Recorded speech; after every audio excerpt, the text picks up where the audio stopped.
लता रानी अपनी 3 विधवा बहुओं के साथ रहती थी।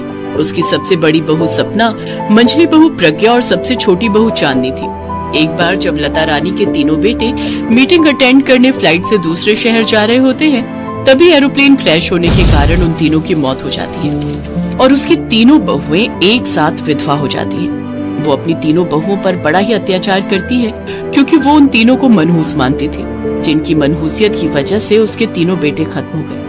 एक सुबह चांदनी के जोर से चीखने की आवाज आती है तो उसकी जेठानियां भागते हुए बाथरूम की तरफ जाती है। वो देखती है कि उनकी सास चांदनी का हाथ गर्म बाल्टी के पानी में डुबाकर जला देती है।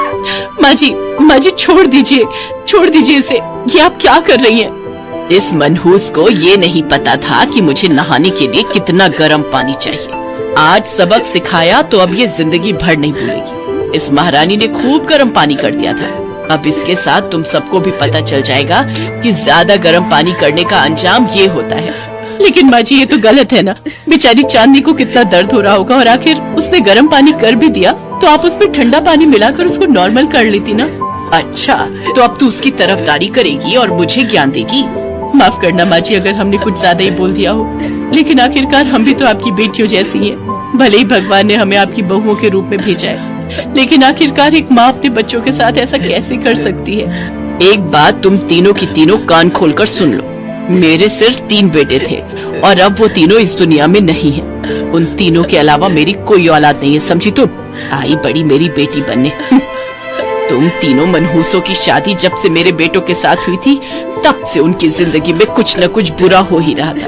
उनके बिजनेस में उनको घाटा होने लगा था, उनकी सेहत ठीक नहीं रहती है। लेकिन सबसे बुरा तो तब हुआ जब वो तीनों एक साथ भगवान को प्यारे हो गए। माँ जी आप ऐसा क्यों कह रही हैं? हमारा भी तो सुहाग गया है। हम तीनों भी तो अपने पतियों से बेहद प्यार करती थी, इसलिए हम तीनों ने फैसला लिया है कि ताउम्र हम शादी नहीं करेंगे और अपने स्वर्गीय पति की याद में ही अपनी सारी जिंदगी काट लेंगे। हम तीनों इसी घर में आपके साथ रहकर आपकी सेवा करना चाहती हैं। मैंने कभी भी तुम तीनों को यहाँ जबरदस्ती रोक कर नहीं रखा।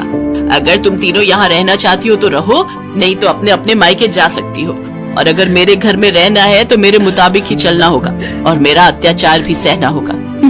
बेचारी तीनों बहुएं सारा दिन घर का कामकाज करती, साथ ही अपनी सास का अत्याचार भी सहती रहती। एक दिन सपना के पिताजी की तबीयत बहुत खराब होती है तो वो अपनी सास के पास जाकर कहती है, माँ जी मेरे पिताजी की तबीयत बहुत खराब है, मुझे उनके पास जाना होगा।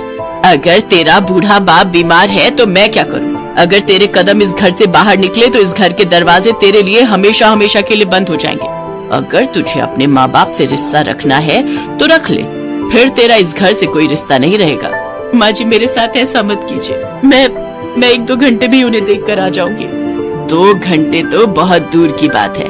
अगर तू 5 मिनट के लिए भी यहाँ से गायब हुई तो तेरे लिए इस घर के दरवाजे बंद, समझी? सपना रोते हुए अपने कमरे में जाती है और फूट फूट कर अपनी किस्मत को कोसते हुए रोने लगती है। तभी प्रज्ञा उसके पास आती है और उससे पूछती है, क्या हुआ दीदी, आप रो क्यों रही है?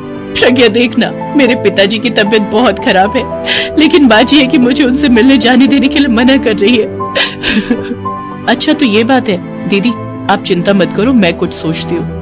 रात को प्रज्ञा जल्दी खाना बनाकर अपनी सास को दे देती है, साथ ही उसमें एक नींद की गोली मिला देती है, जिसे लता को खाना खाते ही नींद आ जाती है और वो अपने कमरे में जाकर सो जाती है। सपना मौका देखकर प्रज्ञा के साथ अपने मायके चली जाती है। उसका मायका उसके ससुराल से 15 मिनट की दूरी पर ही था। थोड़ी देर मिलकर ही वो दोनों वापस घर आ जाती हैं, लेकिन लता की आंख तब तक खुल चुकी होती है और वो उन दोनों को वापस आता देख लेती है और फिर उन दोनों पर चिल्लाते हुए कहती है, सपना तूने मेरे मना करने के बावजूद भी मेरी बात नहीं मानी। वो तो शुक्र है कि मैंने तेरे बाप की तबीयत जानने के लिए तेरी माँ को फोन किया और मुझे पता चला कि तू वहाँ पहुँची हुई है।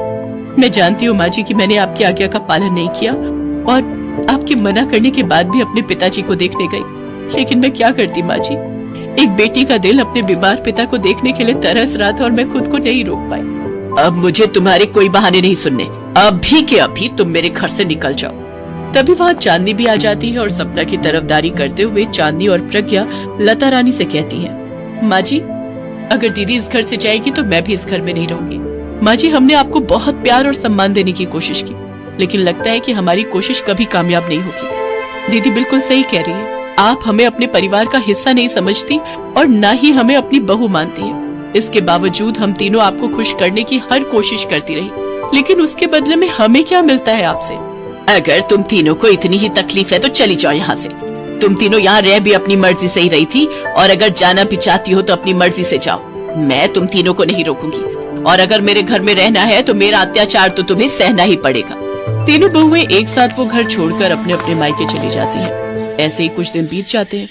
अब लता रानी पूरे घर में अकेले ही रहती थी। अकेले रहते हुए उसे अपनी बहुओं की कीमत समझ आती है, और उसे इस बात का एहसास होता है कि उसकी बहुएं नहीं बल्कि बेटियां थी, जो दिन रात उसकी सेवा में लगी रहती थी और उसके हर एक अत्याचार को सहती थी। मुझसे बहुत बड़ी गलती हो गई जो मैंने अपनी देवी समान बहुओं को इस घर से निकाल दिया। अरे मेरे पास अब दिन ही कितने हैं, बुढ़ापे का शरीर है, आज हूँ कल नहीं। ऊपर वाले ने मेरा पूरा परिवार तो पहले ही खत्म कर दिया।